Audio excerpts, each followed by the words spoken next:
উপদেষ্টা এএফ হাসান আরিফ আর আমাদের মাঝে নেই। ইন্না লিল্লাহি ওয়া ইন্না ইলাইহি রাজিউন। এই কথাটি শোনার সাথে সাথেই অন্তর্বর্তীকালীন সরকারের প্রধান উপদেষ্টা ডক্টর ইউনূস ছিলেন সেই সফরে মিশরে, এটা আপনারা সকলে জানেন।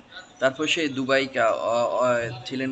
দুবাই থেকে সে বাংলাদেশ বিমানবন্দরে আসার সঙ্গে সঙ্গে যখন শুনতে পায় যে হাসান আরিফ আর আমাদের মাঝে নেই, সে তাৎক্ষণিক সরাসরি ঢাকা লেভেন্ট হসপিটালে চলে আসেন হাসান আরিফকে দেখার জন্য। এর মধ্যে ডক্টর ইউনূস শোক জানিয়েছেন, তার পরিবারের প্রতি শোকও জানিয়েছেন যে আকস্মিক এই দুনিয়া থেকে চলে গিয়েছেন এএফ হাসান আরিফ।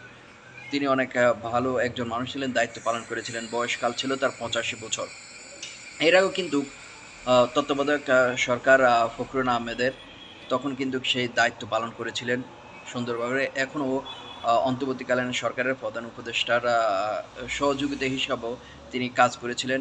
তিনি দায়িত্বরত ছিলেন বাংলাদেশের উপদেষ্টার বেসামরিক পরিবহন মন্ত্রণালয় এবং ভূমি মন্ত্রণালয়কে দায়িত্ব পালন করেছিলেন এএফ হাসান আরিফ।